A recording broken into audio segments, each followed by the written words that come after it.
Top 10 Native American Actors in Hollywood History, Fan Votes. Welcome to our channel, The Famous People. In today's video, we'll be celebrating the incredible talent and cultural impact of Native American actors in Hollywood. From silent film stars to modern-day trailblazers, these performers have broken barriers and brought authentic Indigenous stories to the big screen. Join us as we count down the top 10 Native American actors who have made their mark in cinema history. Stay tuned to see if your favorite made the list. Adam Beach. Adam Beach, born on November 11, 1972, in Ashern, Manitoba, is one of the most distinguished Native American actors in Hollywood today. Growing up on the Dog Creek First Nations Reserve with his two brothers, Beach experienced significant hardship from a young age. His mother was tragically killed by a drunk driver, and only a few weeks later, his father drowned.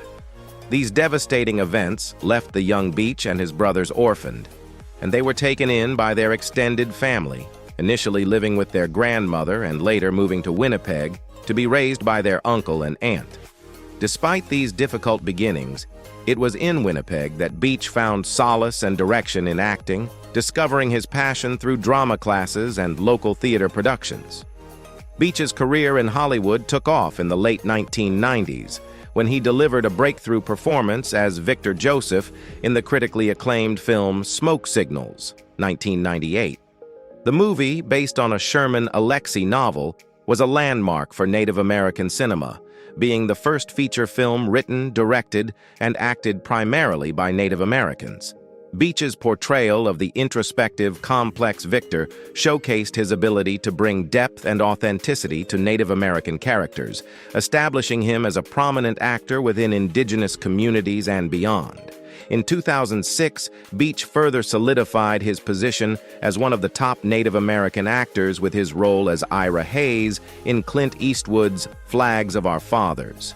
Hayes, a Pima Native American and one of the Marines famously photographed raising the U.S. flag at Iwo Jima, was a deeply troubled figure in history, and Beach's portrayal captured the emotional weight of the role. His performance earned him widespread critical acclaim, reflecting his skill in embodying characters with emotional and historical depth. Beach's ability to take on diverse roles is evident throughout his career. In HBO's Bury My Heart at Wounded Knee, 2007, Beach played Dr. Charles Eastman, a Native American physician educated in mainstream American society, who grapples with his identity amidst the historical trauma faced by his people. His portrayal earned him multiple award nominations, including a nod from the Golden Globes, further highlighting his talent for bringing Native American stories to the forefront of popular culture. In addition to his film work, Adam Beach has made a mark in television. One of his most notable roles came when he joined the cast of Law & Order, Special Victims Unit as Detective Chester Lake, becoming a series regular from 2007 to 2008. Although his time on the show was brief, his character added another layer of representation for Native Americans on mainstream television. Beach also ventured into the comic book universe, playing the role of Slipknot in DC's Suicide Squad, 2016. Though the role was short-lived due to his character's early demise, it highlighted his ability to cross into different genres, continuing to expand his repertoire in the industry. Beyond his acting accomplishments, Beach is deeply connected to his Indigenous heritage. He is of Saulteaux and Anishinaabe descent, part of the Ojibwa Nation. His community background is a crucial part of his identity, and he often speaks of his cultural roots with pride. His aspiration to one day become a leader within the Lake Manitoba First Nation community exemplifies his desire to give back to his people, using his platform to inspire and uplift Indigenous voices. Over the course of his career, Adam Beach has appeared in more than 60 feature films and nearly 50 television episodes, making him a significant figure in both Native American representation and Hollywood as a whole. His work has not only entertained audiences, but also raised awareness about the struggles, histories, and triumphs of Indigenous peoples. His dedication to representing Native American characters with dignity and complexity has made him a trailblazer for Indigenous actors, and his ongoing efforts in activism and cultural preservation continue to inspire future generations. Chief Dan George. Chief Dan George, born on July 24, 1899 in North Vancouver, British Columbia, is remembered as one of the most celebrated Native American actors of his time, but his legacy extends far beyond Hollywood. A respected leader of the Tsleil-Waututh, Coast Salish Nation, he brought dignity and authenticity to every role he played, while also advocating for the rights and visibility of Indigenous peoples in Canada and beyond. His contributions to cinema were groundbreaking, making him a beloved and respected figure in both the entertainment industry and his community. Before stepping into the limelight as an actor, Chief Dan George led a life deeply rooted in his Coast Salish heritage. His early years were spent living on the Burrard Inlet Indian Reserve, where he grew up speaking his people's native language and learning their customs. His leadership qualities became evident when he was elected chief of the Tsleil-Waututh Nation, a position he held from 1951 to 1963. During his time as chief, he worked tirelessly to address issues affecting his community, such as land rights, and sought to preserve their culture and traditions in the face of growing outside pressures.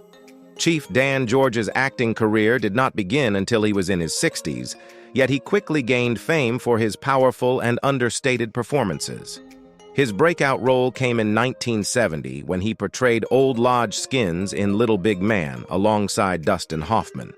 His portrayal of the wise and humorous elder earned him an Academy Award nomination for Best Supporting Actor, making him the first Native American actor to be nominated for an Oscar.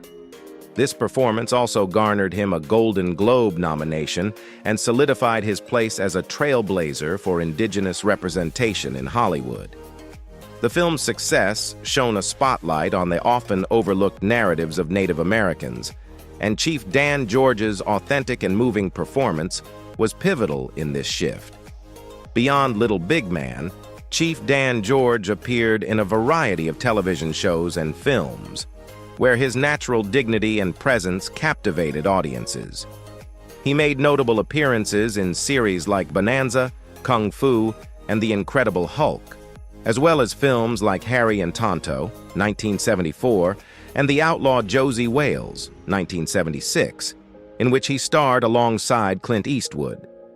Whether playing historical figures or fictional characters, Chief Dan George brought a sense of gravitas and humility to his roles, earning praise from critics and audiences alike.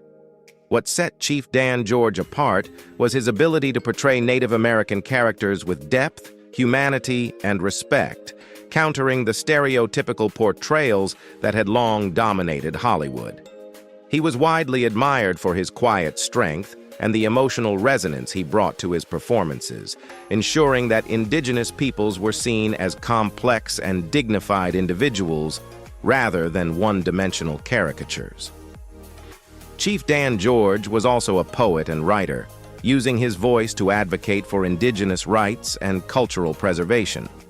His famous speech, Lament for Confederation, delivered during Canada's centennial celebrations in 1967, powerfully critiqued the treatment of Indigenous peoples by the Canadian government and became a rallying cry for Indigenous activism. In his speech, Chief Dan George spoke of the loss of land, language, and culture that his people had endured, but also expressed hope for the future and the possibility of reconciliation. His words resonated deeply across the country and helped to amplify the Indigenous rights movement. In 1971, Chief Dan George published his first book, My Heart Soars, a collection of his poetry and reflections on nature, spirituality, and the challenges facing his people. The book became a bestseller and further solidified his place as a respected cultural figure and advocate for Native American and Indigenous issues. His writings, much like his acting, reflected his deep love for his people and their traditions, as well as his profound connection to the natural world. In 2008, the Canadian Postal Service honored Chief Dan George with a commemorative stamp as part of the Canadians in Hollywood series.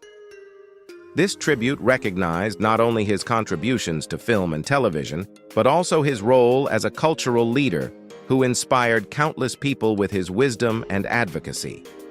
Chief Dan George continued acting into his later years until his passing on September 23, 1981, at the age of 82, on the same Indian reserve where he was born. His legacy lives on as a pioneer for Native American actors in Hollywood and as a steadfast advocate for Indigenous rights and culture.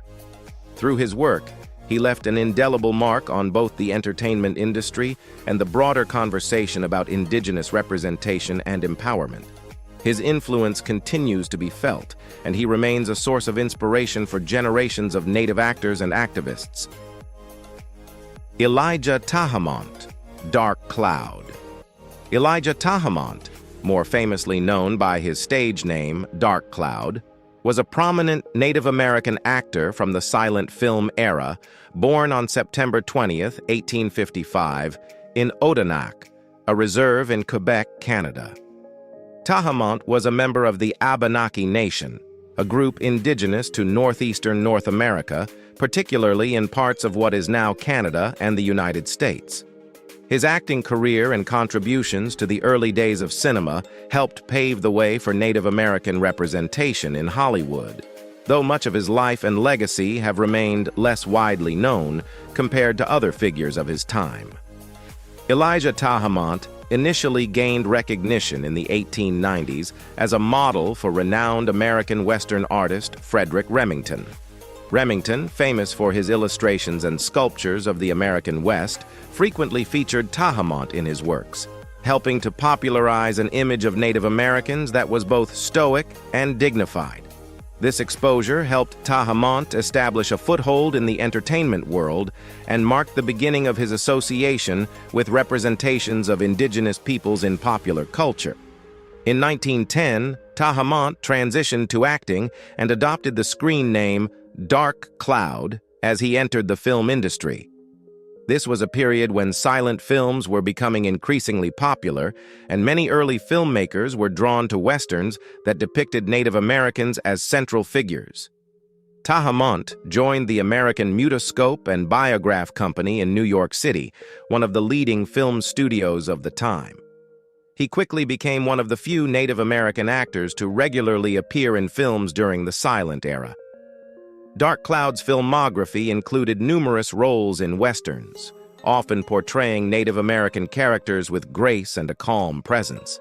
His work in films like What Am I Bid and The Birth of a Nation, 1915, reflected a growing trend in early cinema to feature Native American characters in a more positive light.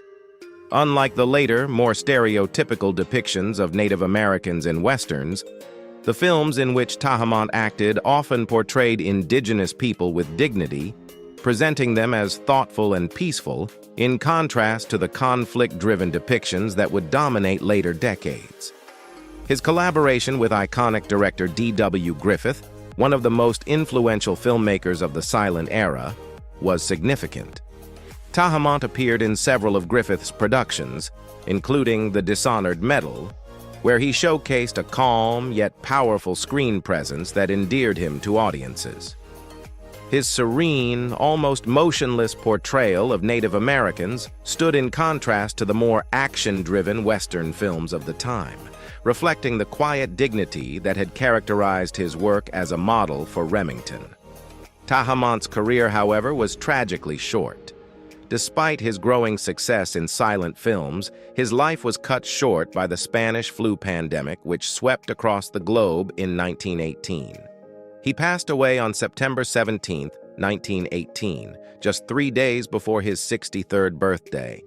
In his short film career, spanning less than a decade, Tahamont appeared in at least 34 films, leaving behind a legacy of groundbreaking work for Native American actors.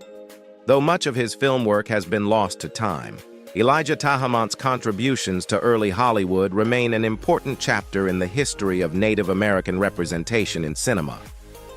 As one of the earliest Native American actors to achieve prominence on screen, He helped lay the groundwork for future generations of indigenous performers, advocating for roles that moved beyond the simplistic and often harmful stereotypes that would later become common in Hollywood.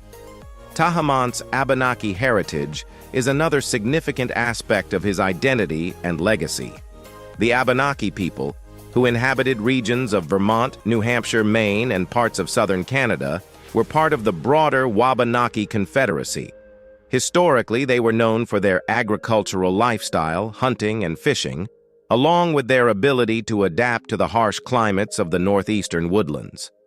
Though often overshadowed by more populous Native American groups, the Abenaki maintained a distinct cultural identity that Tahamant proudly represented throughout his career. In his personal life, Elijah Tahamant was also regarded as a chief among the Abenaki, a role that further deepened his connection to his cultural roots. While his portrayal in films often adhered to Hollywood's early interpretations of Native Americans, dressed in Plains Indian attire rather than the traditional garments of the Abenaki, Tahamant remained a symbol of his people and their enduring presence in the face of adversity. Floyd Red Crow Westerman. Floyd Red Crow Westerman, born on August 17, 1936, on the Lake Traverse Indian Reservation in South Dakota, was a highly influential Native American actor, musician, and activist. He was a member of the Sisseton-Wahpeton Oyate tribe, part of the Dakota Sioux people. Westerman's life and career were defined by his commitment to his cultural roots and his tireless advocacy for Native American rights and environmental causes, which he expressed through both his music and his film and television roles. Westerman's early years were marked by the cultural suppression many Native Americans faced during the 20th century. As a child, he was sent to a federal boarding school where the goal was to assimilate Native children into mainstream American society. The school prohibited the speaking of his native Dakota language and tried to suppress his cultural identity. However, these experiences deeply shaped Westerman's later work as an activist and artist. While at boarding school, Westerman met Dennis Banks, who would go on to co-found the American Indian Movement, AIM, a group that Westerman later supported in his activism. Before becoming a prominent actor, Floyd Red Crow Westerman first gained recognition as a musician. He was known for blending country music with themes of Native American struggles and social justice. His 1970 album, Custer Died for Your Sins, was a powerful critique of the historical and ongoing treatment of Native Americans by the U.S. government. The album's title track, inspired by the book of the same name by Native American author Vine Deloria Jr., became an anthem for the Native American civil rights movement. Throughout his musical career, Westerman collaborated with major artists like Willie Nelson, Bonnie Raitt, and Jackson Browne, and his songwriting often delved into the exploitation of Native American cultures and lands. In the 1980s, Westerman transitioned into acting, where he frequently portrayed Native American elders in film and television. He made his film debut in Renegades, 1989, a crime film starring Kiefer Sutherland and Lou Diamond Phillips. His portrayal of Red Crow, a Lakota Sioux patriarch, marked the beginning of a successful acting career. One of his most iconic roles came in the Academy Award-winning film Dances with Wolves, 1990, where he played Ten Bears, the wise leader of a Sioux tribe. His performance added a powerful sense of authenticity and gravitas to the film, which was praised for its more sensitive portrayal of Native American cultures compared to previous Westerns. Westerman also made significant appearances in television, with recurring roles in popular series such as Walker, Texas Ranger, where he played Uncle Ray Firewalker, and Dharma and Greg, where he portrayed George Little Fox. His presence on television helped broaden the visibility of Native American actors and stories, making him a familiar face to many viewers throughout the 1990s and early 2000s. Beyond his acting and music careers, Floyd Red Crow Westerman was a dedicated environmental activist. He used his platform to raise awareness about environmental issues and the protection of indigenous lands. In the 1990s, he participated in a world tour called The Voice of the Earth, aimed at fundraising for the preservation of rainforests and promoting environmental sustainability. His activism was always deeply tied to his belief in the interconnectedness of humanity and nature, a core principle in many Native American spiritual beliefs. Westerman's activism extended to his support for the American Indian Movement, AIM, and his advocacy for Native sovereignty. He was a passionate speaker on issues of Native rights, cultural preservation, and the need for policy reforms that would benefit Indigenous peoples. Throughout his life, he remained dedicated to promoting understanding and respect for Native American cultures and environmental stewardship. Floyd "Red Crow" Westerman passed away on December 13, 2007, at the age of 71 from complications related to leukemia. His death marked the loss of a powerful voice for Native American rights, but his legacy lives on through his music, his films, and his lifelong dedication to activism. Westerman's contributions to both Native American culture and environmental causes continue to inspire new generations of activists and artists. His work helped raise awareness of Native American issues in mainstream society, making him not only a pioneer in the entertainment world, but also a steadfast advocate for Indigenous people and their fight for justice and equality. Will Samson Jr. Will Samson Jr., born on September 27, 1933 in Okmulgee, Oklahoma, was a towering figure in both height and talent, becoming one of the most recognizable Native American actors in Hollywood. Standing at 6 feet 7 inches tall, Samson was a member of the Muscogee Creek Nation and was known for his commanding presence, both on and off the screen. His remarkable acting career, spanning only a decade, left a lasting impact on Native American representation in Hollywood, and his contributions extended beyond acting, as he was also an accomplished painter and rodeo performer. Before entering the world of film, Samson had made a name for himself as a professional rodeo rider, specializing in bronco busting. It was during his time on the rodeo circuit that he was discovered by film producers Michael Douglas and Saul Zaentz, who were casting for the film One Flew Over the Cuckoo's Nest, 1975. They were in search of a Native American actor to portray the character of Chief Bromden, a seemingly mute and emotionally complex Native American patient in a mental institution. Samson, despite having no previous acting experience, was recommended to the producers by a rodeo announcer and was eventually cast in the role. Samson's portrayal of Chief Bromden became iconic, as he brought both a quiet dignity and raw emotional depth to the character. His performance in One Flew Over the Cuckoo's Nest helped solidify the film's place in cinematic history, and the movie went on to win 5 Academy Awards, including Best Picture. Samson's portrayal of Bromden, a man whose silence conceals a profound sense of insight and resistance, resonated with audiences and became a defining moment in his career. Following the success of One Flew Over the Cuckoo's Nest, Samson continued to build a strong acting career. He portrayed Crazy Horse, the legendary Lakota leader, in the 1977 film The White Buffalo, starring Charles Bronson.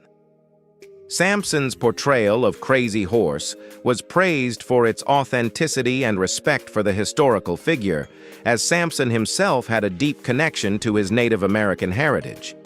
Samson also played a memorable role in the supernatural horror film Poltergeist 2: The Other Side, 1986, where he portrayed Taylor, a Native American shaman who helps the family battle malevolent forces. In this role, Samson once again demonstrated his ability to bring a sense of spirituality and gravitas to the screen, adding a layer of cultural depth to a genre film. He also appeared in the 1979 film Fish Hawk and had a recurring role in the television series Vega Dollar. In addition to his acting work, Samson was a passionate advocate for Native American rights. He used his growing platform in Hollywood to speak out against the stereotypical portrayals of Native Americans in film and television. Samson worked to promote more authentic and dignified representations of indigenous peoples, ensuring that Native American characters were shown as multidimensional individuals rather than as caricatures. Outside of acting, Samson was also a talented painter, and his artwork often depicted Native American life and culture. His love for art and creativity ran parallel to his film career, and he was active in promoting Native American arts and culture in various capacities. His paintings were exhibited in galleries, and he remained involved in artistic endeavors throughout his life. Will Samson was deeply connected to his Muskogee Creek heritage, which he proudly represented in both his personal life and his career.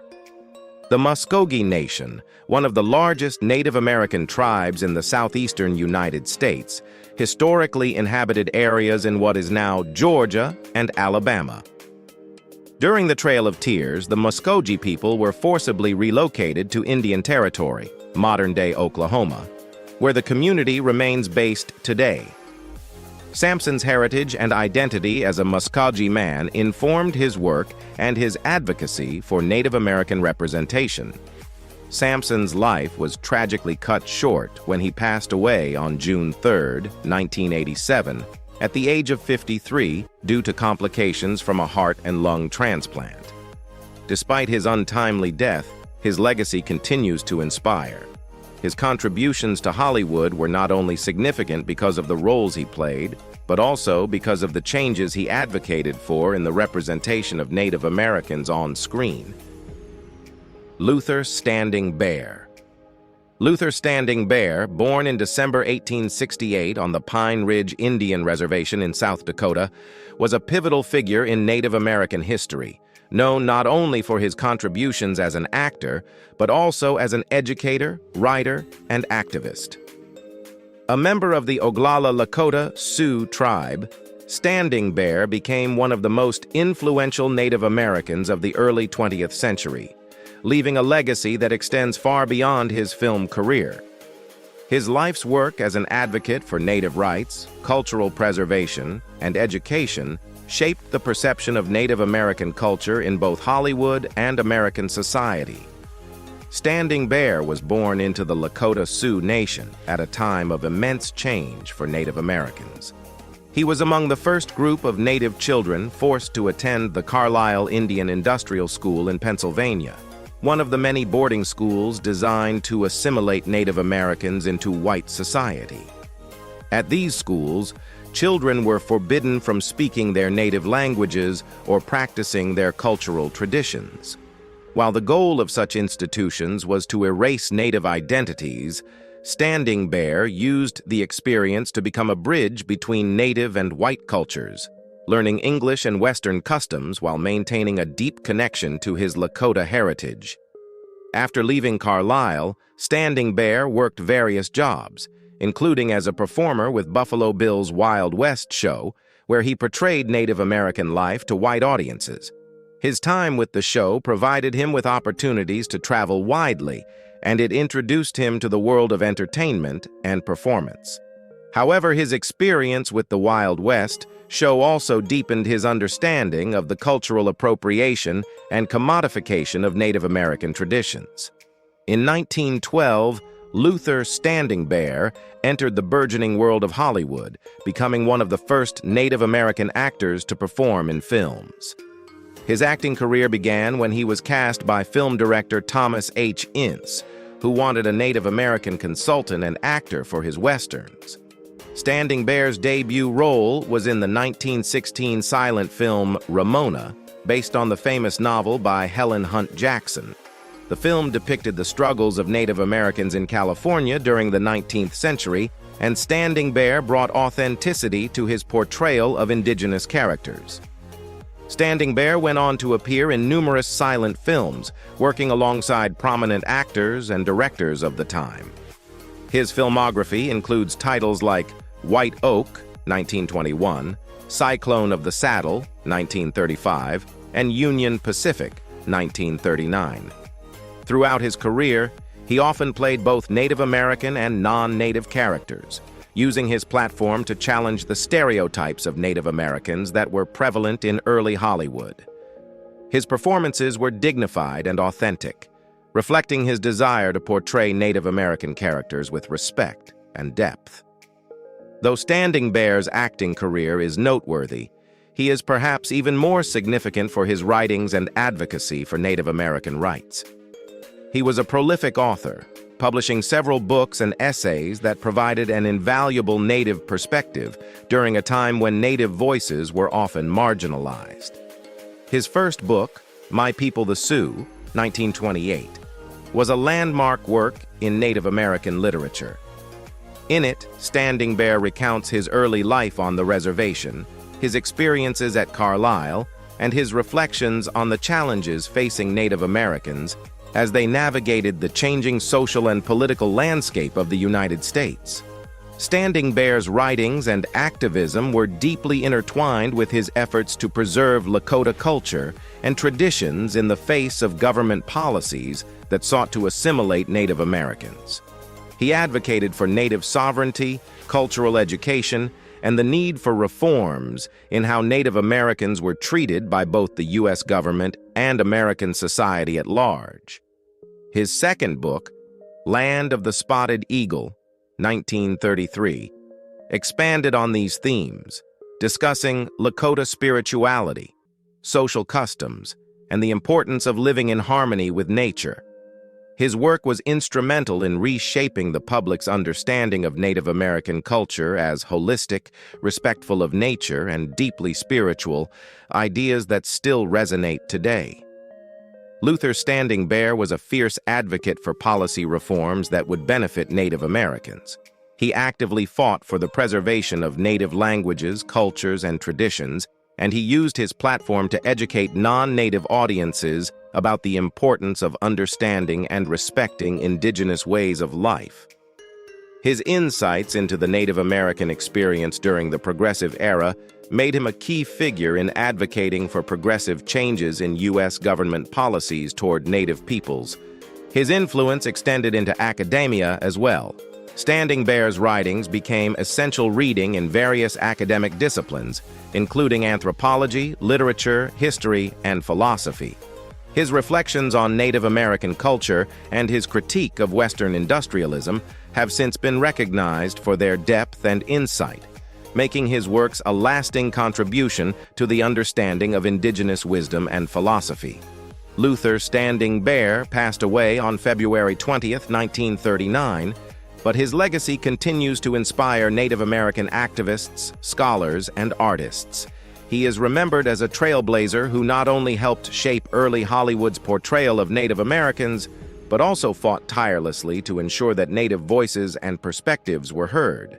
His work as an actor, writer, and activist continues to have a profound impact on how Native American culture is understood and respected today. Graham Greene. Graham Greene, born on June 22, 1952 in Oswego, Ontario, is one of the most distinguished Native American actors in Hollywood. He is a member of the Oneida Nation, part of the Haudenosaunee Iroquois Confederacy, and has spent over 4 decades portraying a wide range of characters in film, television, and theater. His work has earned him an Academy Award nomination and widespread recognition for his authentic and nuanced portrayal of Indigenous characters, making him one of the most respected actors of his generation.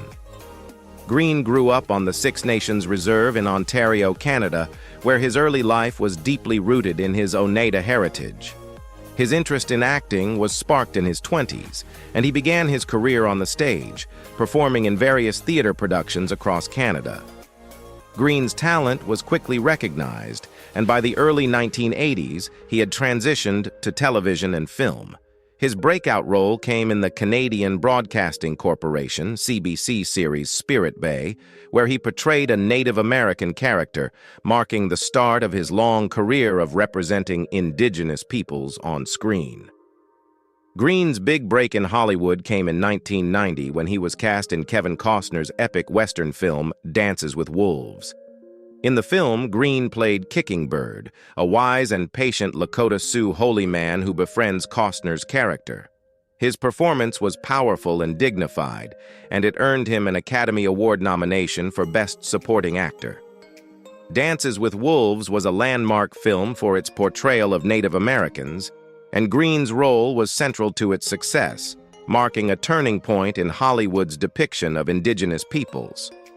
The film's success helped to raise awareness about Native American culture and opened more doors for Green and other indigenous actors. Following his success in Dances with Wolves, Green went on to appear in a wide variety of films, showcasing his versatility as an actor. He starred in Thunderheart, 1992, where he played a tribal police officer investigating a murder on a Native American reservation, and in Maverick, 1994, a Western comedy alongside Mel Gibson.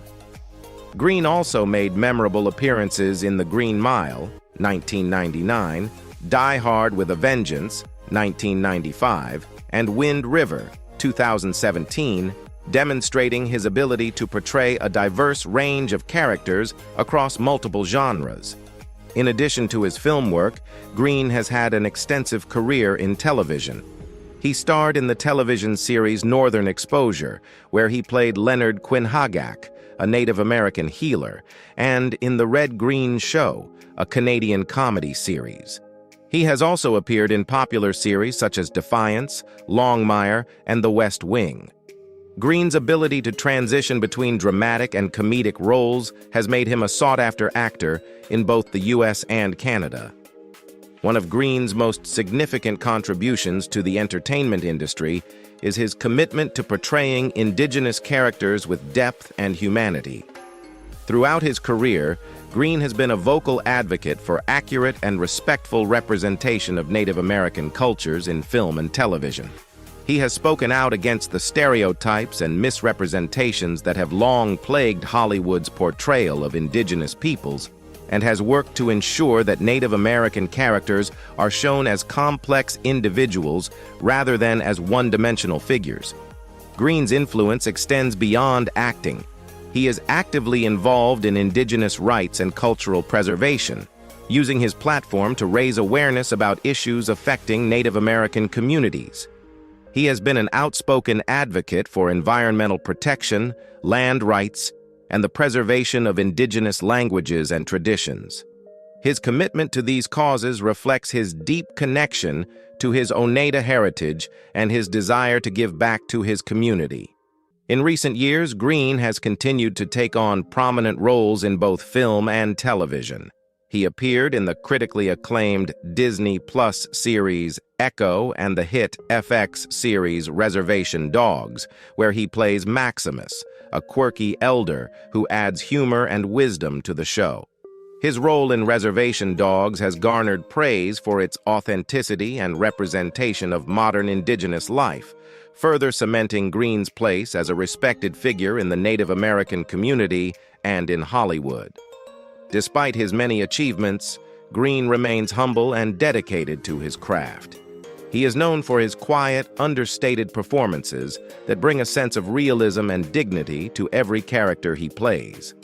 His ability to capture the complexities of indigenous identity and experience has made him a role model for aspiring Native American actors, and his work continues to inspire a new generation of storytellers. James Young Deere. James Young Deere, born James Young Johnson on April 1, 1876 in Washington, D.C., was a pioneering figure in early Hollywood and one of the first Native American filmmakers. He worked not only as an actor but also as a director, writer, and producer during the silent film era. Young Deere's contributions to early cinema are significant, as he was among the first Native Americans to have creative control behind the camera, shaping the portrayal of Native Americans in ways that challenged stereotypes and highlighted their humanity. Despite some ambiguity surrounding his heritage, census records label Young Deere's parents as mulatto, indicating a mixed racial background. However, there is evidence to suggest that Young Deere was of Native American descent, likely connected to the Nanticoke people, an Algonquian-speaking tribe originally from the Chesapeake Bay and Delaware region. This mixed heritage reflects the complex identities that were often navigated by Native Americans during that time, a theme that resonated in many of young Deere's films. Young Deere began his career as a stage actor and performer in the early 20th century before transitioning to the burgeoning film industry. By 1909, he was working as an actor for various film companies, including Lubin, Vitagraph, and Biograph, but it was his association with Pathé Frères, a French film company that established a studio on the West Coast, that gave him the opportunity to step behind the camera. In 1910, Pathé appointed young Deere as the head of its West Coast studio, making him one of the earliest Native American filmmakers to hold such a prominent position in the industry. As a director and writer, James Young Deere focused on creating films that portrayed Native Americans in a positive light, moving away from the common Hollywood depictions of indigenous peoples as savage or villainous. His films often depicted Native Americans as protagonists who were noble, dignified, and capable of moral decisions, in stark contrast to the usual Western tropes of the time. He also sought to show the complexities of Native American life, addressing issues such as land rights, assimilation, and the impact of European settlers on Native communities.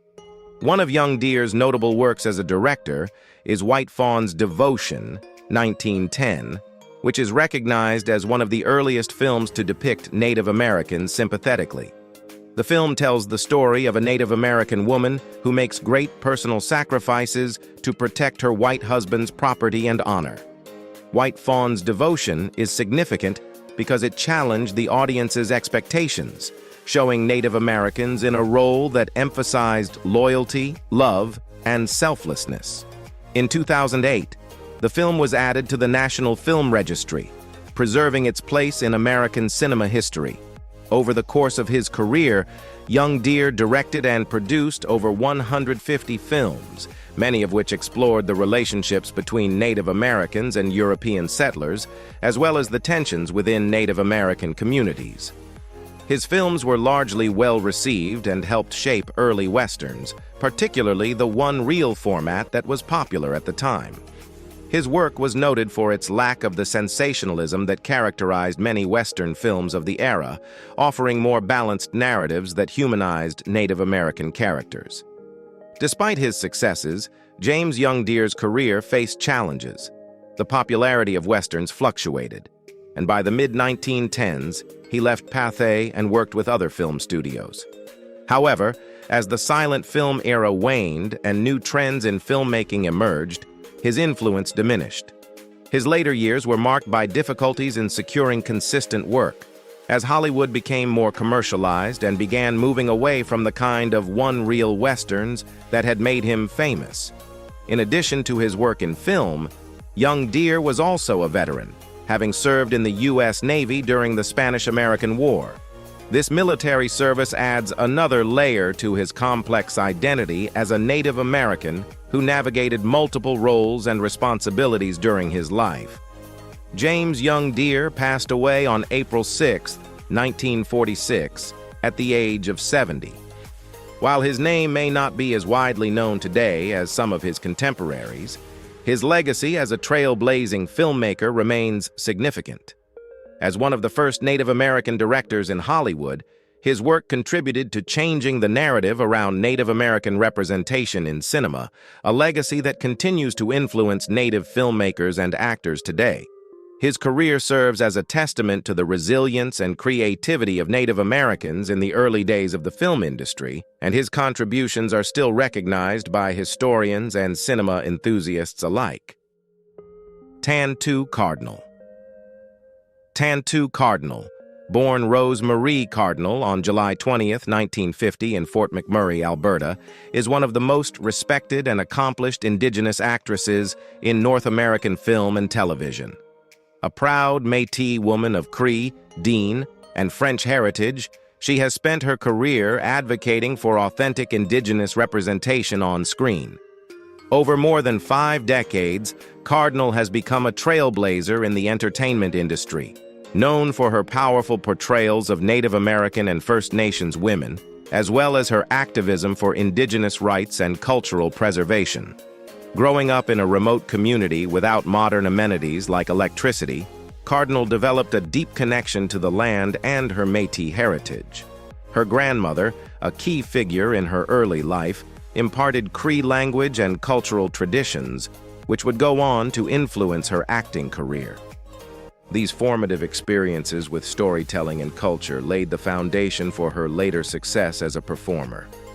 Cardinal's acting career began in the 1970s, at a time when opportunities for Indigenous actors were extremely limited and stereotypical portrayals of Native people dominated the screen. Despite these challenges, Cardinal emerged as a powerful voice, taking on roles that highlighted the strength and resilience of Indigenous women.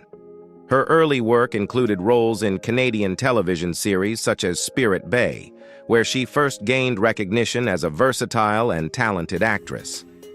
Her international breakthrough came in 1990 with her role in the Academy Award-winning film Dances with Wolves. Cardinal portrayed Black Shawl, the wife of the Lakota warrior Kicking Bird, played by Graham Greene. Her performance in this epic film brought her to the attention of a global audience and established her as a leading figure in the representation of Indigenous women in Hollywood. Dances with Wolves was a landmark film for Indigenous representation, and Cardinal's portrayal was a crucial part of its success. Cardinal continued to build her career with roles in several significant films that centered on Indigenous narratives.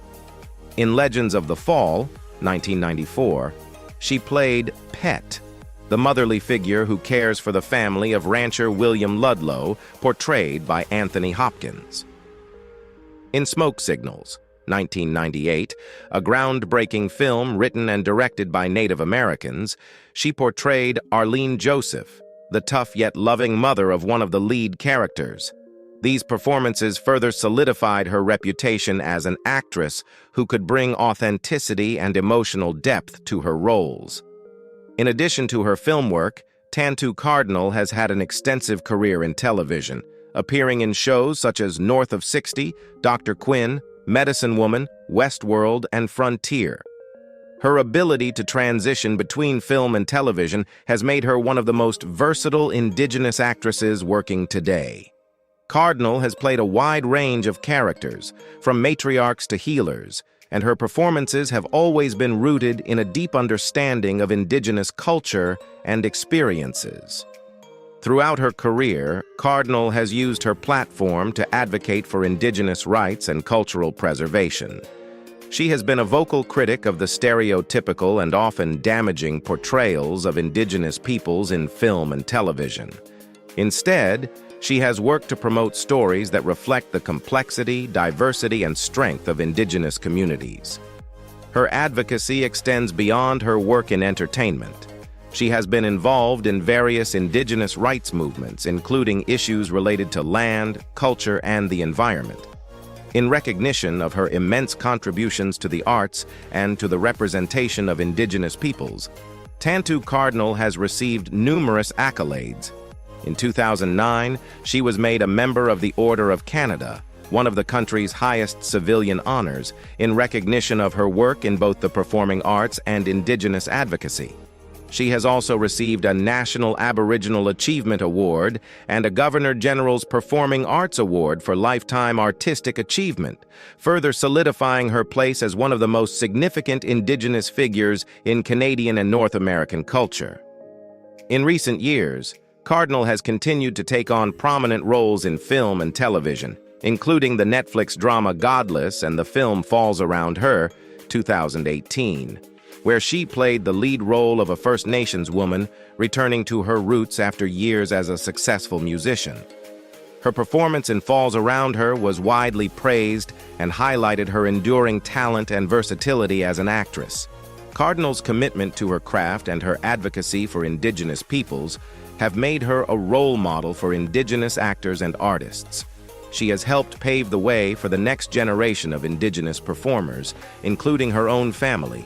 Her son, Chavez Ezane, is also an actor, known for his role in the mini-series Bury My Heart at Wounded Knee. As of 2024, Tantu Cardinal's legacy as a trailblazer for Indigenous representation in the entertainment industry remains stronger than ever.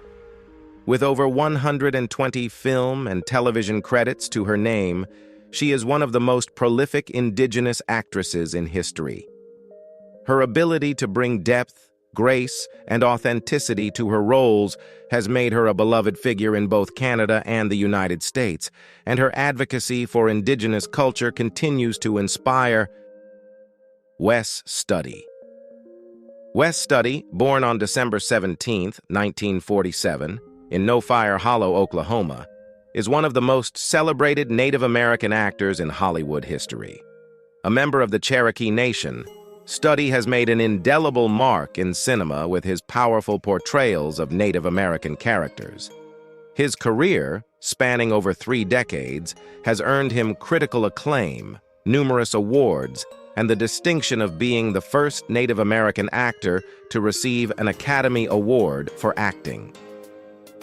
Beyond his acting achievements, Studi is also a dedicated activist and advocate for Native American rights, making him a trailblazer both on and off screen. Studi's early life was deeply connected to his Cherokee heritage. He grew up speaking Cherokee at home and was immersed in the traditions and culture of his people. However, like many Native Americans of his generation, he experienced the U.S. government's assimilation policies firsthand. He attended the Calaco Indian Agricultural School, a boarding school where Native children were forced to adopt Western customs and abandon their languages and traditions. Despite these challenges, Studi maintained a strong connection to his Cherokee identity, which would later influence his career and activism. At the age of 17, Studi joined the Oklahoma National Guard and later volunteered for active duty during the Vietnam War, serving 1 tour of duty. His experiences in Vietnam were transformative, shaping his worldview and his sense of purpose. Upon returning from the war, Studi became involved in Native American activism, participating in the American Indian Movement, AIM, and advocating for the rights of Indigenous peoples. This period of activism laid the groundwork for his later work as an actor, where he would use his platform to challenge stereotypes and promote the visibility of Native cultures. Wes Studi's acting career began in the 1980s, with small roles in theater and television. His breakout role came in 1990 with the film Dances with Wolves, where he portrayed a fierce Pawnee warrior. Although his role was relatively small, Studi's performance left a lasting impression and opened the door to more significant roles in Hollywood. In 1992, Studi took on the role that would define his career, playing the iconic character of Magua, the Huron antagonist in The Last of the Mohicans. His portrayal of Magua, a complex and vengeful figure driven by personal loss, was powerful and nuanced, showcasing Studi's ability to bring depth and emotional weight to a character often perceived as the villain. The role earned Studi widespread acclaim and solidified his reputation as one of the most talented Native American actors of his time. Studi continued to build on his success with roles in films such as Geronimo, An American Legend, 1993, where he portrayed the legendary Apache leader, Geronimo. His performance was lauded for its authenticity and emotional depth, capturing the struggles of Native Americans during the period of westward expansion. Studi's portrayal of historical figures and his commitment to representing Native American stories with dignity and respect became hallmarks of his career. In the 1990s and 2000s, Studi appeared in a wide variety of films, including Heat, 1995, The New World, 2005, and Avatar, 2009, showcasing his versatility as an actor. He also made notable television appearances in series like Kings and Penny Dreadful.